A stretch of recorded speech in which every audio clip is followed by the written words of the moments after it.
नमस्कार, आप देख रहे हो न्यूज़ CG24। छत्तीसगढ़ में मोदी गारंटी को लेकर कर्मचारियों के लिए सरकार ने कमेटी का गठन कर दिया है, मगर सबसे बड़ा प्रश्न चिन्ह इसमें उठ रहा है कि कर्मचारियों के लिए जो कमेटी बना है उसमें शासकीय कर्मचारी लिखाया गया है, जिसको लेकर लगातार न्यूज़ CG24 को कॉल आ रहा था और साथ ही कर्मचारियों में बहुत ही कंफ्यूज की स्थिति है। क्या यह शासकीय कर्मचारियों के लिए बस कमेटी है या सभी अनियमित कर्मचारी और उन तमाम कर्मचारियों के लिए कमेटी है जो लगातार संघर्ष कर रहे हैं?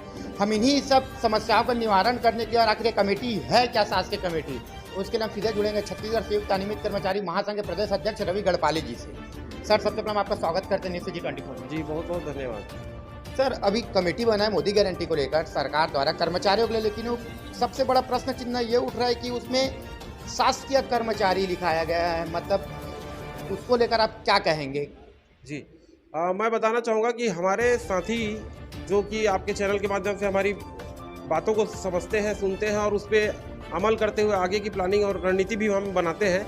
देखिए, कल माननीय मुख्यमंत्री जी का एक न्यूज़ ब्रीफिंग था, क्योंकि आज आचार संहिता लगने वाली है। 3 बजे के बाद आचार संहिता आज लग जाएगी। कल शाम को 5 बजे जब माननीय मुख्यमंत्री जी प्रेस ब्रीफिंग कर रहे थे, उस समय उन्होंने ये बताया कि अस्थायी संविदा कर्मचारियों के लिए ये कमेटी बनाई गई है और निहारिका बारिक जी जो है वो प्रिंसिपल सेक्रेटरी की अध्यक्षता में कमेटी बनाई गई है। 5 IAS इसमें रहेंगे।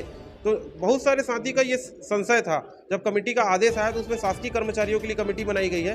देखिए, मैं आपको बताना चाहूँगा, ये अनियमित प्रथा, ये एक कुप्रथा है। वो ये कुप्रथा हमारे साथियों या हमारे लोगों के दिमाग में इस तरीके का बस गया है, ये इस तरीके से अपने आप को उसमें ढाल लिए हैं, अपने आप को इतना गुलाम समझने लग गए हैं कि वो अपने आप को शासकीय कर्मचारी भी नहीं मान रहे हैं। देखिए, मैं आपको बताना चाहूँगा आपके चैनल के माध्यम से, शासकीय कर्मचारी में 2 प्रकार के कर्मचारी होते हैं। एक या तो नियमित होते हैं जो सीधी भर्ती से आते हैं, और दूसरे होते हैं अनियमित, जिसमें अनियमित में आपके संविदा, दैनिक वेतनभोगी, मानदेय, जॉबदार, अंशकालीन, ठेका, प्लेसमेंट, इस तरीके के जो कर्मचारी आते हैं वो अनियमित नियुक्ति वाले होते हैं। तो 2 प्रकार की नियुक्ति होती है, अनियमित और नियमित। तो ये सारे सभी के सभी शासकीय कर्मचारी ही आएंगे। और जो कमेटी जो बनी है वो निश्चित तौर पे अनियमित कर्मचारियों के नियमितीकरण के लिए ही कमेटी बनी है। हमारी मांगों को, समस्याओं को सुलझाने के लिए वो कमेटी बनी है। निश्चित तौर पे शासकीय कर्मचारी लिखा है, तो हो सकता है कि कुछ शासकीय कर्मचारी के पदाधिकारी भी, उनके संगठन के भी लोग उसमें मेंबर बनाए जाएंगे।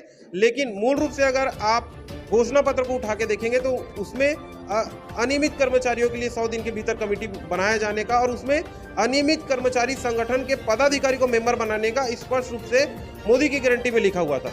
तो मेरे साथियों को मैं आपके माध्यम से यही आश्वस्त करना चाहता हूं और पूरा भरोसा आप रखिए इस बात को, क्योंकि हमने ही 10 तारीख को जाकर भारतीय जनता पार्टी के कार्यालय में संजय श्रीवास्तव जी जो प्रदेश प्रवक्ता है भारतीय जनता पार्टी के, उनके हाथ पे किरण सिंहदेव जी जो प्रदेश अध्यक्ष है भारतीय जनता पार्टी के, उनके नाम से नरेंद्र मोदी जी को पत्र लिखा था और जबरदस्त उसका एक्शन हुआ है कि 3 दिन के अंदर ही कमेटी का गठन किया गया। तो मेरे पूरे साथियों को मैं उसके लिए धन्यवाद भी देता हूं कि ये कार्यक्रम को हम कर पाए और 3 दिन के अंदर हमारी मांगे पूरी हुई है। निश्चित तौर पे अब आचार संहिता लगेगा। आचार संहिता के बाद जब भी कमेटी की पहले बैठक होगी, हम पूरी कोशिश करेंगे कि हमारे जो भी मेंबर वहां पर बन के जाते हैं, जल्द से जल्द उस कमेटी के माध्यम से हमारा नियमितीकरण का रास्ता बने।